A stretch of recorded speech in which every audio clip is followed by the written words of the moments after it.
Praxis Prepper.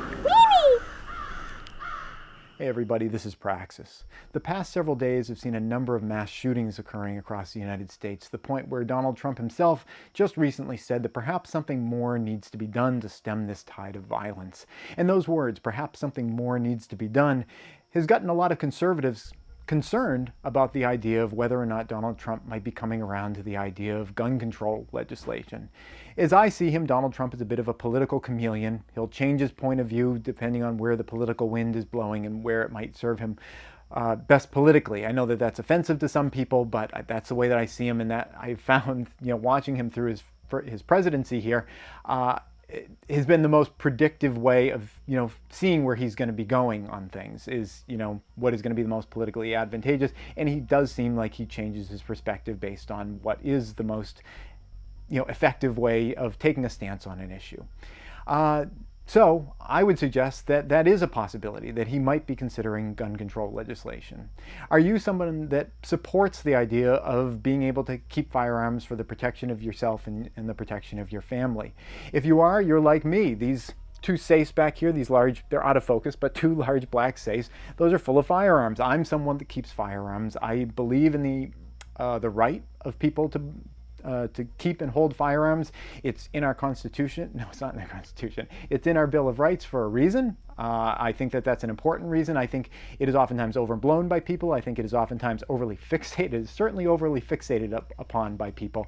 But I think it's an important right for people to have. Thomas Jefferson said that if you have a government afraid of its people, then you have freedom and liberty. And if you have people who are afraid of their government, which is kind of the way that it's feeling right now, you have tyranny. And I think that that is an important right to keep and to preserve. I also think that some type of weapon control is a good thing. I don't think that people who are clearly mentally deranged should have access to nuclear weapons, say. If nuclear weapons became, you could buy them at like every corner drugstore, and mentally deranged people could purchase those, I think that that would be a problem, and I think most people would agree with that. I think that there is a line there somewhere. And the debate is, where exactly is that line?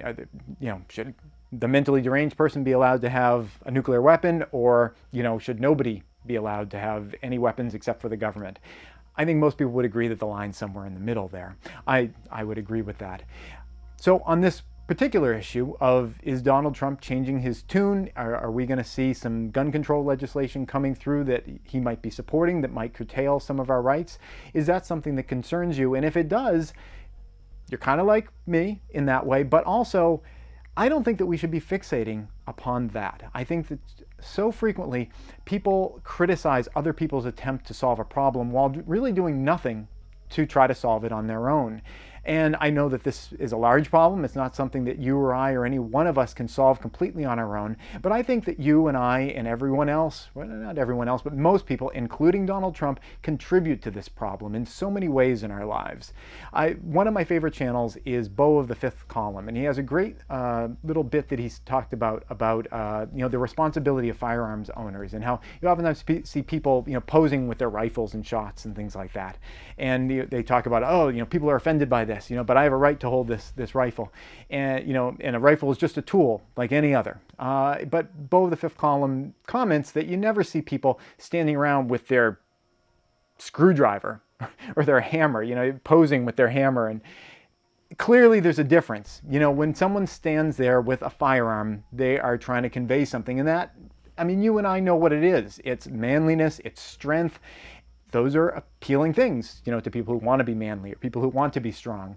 Those are appealing things to people. And when you're putting that messaging out there, and so many people do it, you are contributing to this problem when you associate the idea of firearms with strength, firearms with control. You are contributing to that problem in maybe a microscopic way, but you're a part of the problem and not a part of the solution. In the same way, people who are not open to open dialogue, the idea that, it's my way or the highway, if you don't agree with me, then, you're crazy, you're a libtard, you're like a crazy fascist, whatever, people who view the world through that lens are contributing to the problem, because that kind of mindset of like, you're either with me or you're against me, and if you're against me, why shouldn't I just shoot you up? that contributes to the problem as well. So we all, many of us, contribute to that sort of zeitgeist in our culture where, to have weapons makes you strong, gives you control over your life. People who don't feel strong, people who don't feel like they have control over their lives, they see those messages, they hear those messages, and it has an impact. And we all know that with scientific studies, the culture that you're living in has an impact upon you.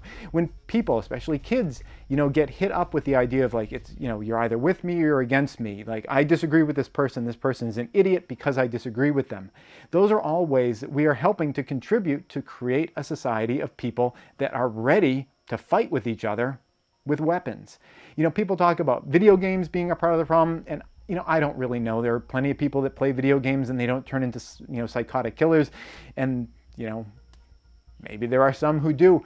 But from my perspective, these messages that we're all putting out there are contributing to this culture of violence, this culture of solving problems with weapons instead of with words. And instead of trying to shoot other people down, pun intended, well, not in like a funny way, but I mean, you know what I'm talking about. We have those kind of words in our rhetoric, shooting people down, because it refers to the violence that is inherent in the idea of disregarding somebody and shooting them down.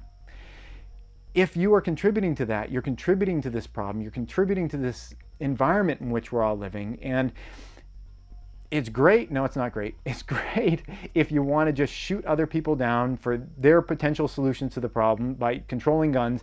I think I think it's a loser solution there. We can get rid of the guns and people will come up with something else. I mean, well, just looking around me now, I've got matches. I've got flammable paints. I mean, you don't need a gun to kill lots of people. I'm not going to describe exactly how someone could kill a bunch of people with, flammable chemicals, matches, and whatever. But I mean, the point is that you take away one weapon. If people have the mindset that they're right, everyone else is wrong, and they need to use violence to demonstrate that, they're going to find a way. So people can waste their time on gun control legislation. Again, I don't think that it's crazy. I think that some gun control is sensible. I don't want people who are clearly mentally deranged having extremely dangerous weapons. I think that there is a role for that. But to get all fixated on that one way of solving the problem is folly. It's not going to work. And to get all fixated on trying to stop people from that one solution is also folly, because why criticize others who are trying to solve the problem when you and I and everyone else has the potential to actually start solving it in a real way ourselves, by changing the way that we raise our kids, by changing the way that we talk to others, especially the people that we disagree with, especially to the people that we hate, that we dislike, changing the way that we talk to them, changing the way that we interact with them. It can change the world. And that's it. Thanks for watching. This episode has been brought to you in part by Prescott Caliber Club and Jeske Defense Strategies. Prescott Caliber Club is a federally licensed firearm manufacturer and retail store specializing in firearms, survival gear, and producing great online content. If you want to thank them for supporting this channel, go check them out at PrescottCalClub.com. Please subscribe and tune in every Friday at 4:30 New York time for a new video. And if you'd like to support this channel, you can do so both through Patreon or PayPal.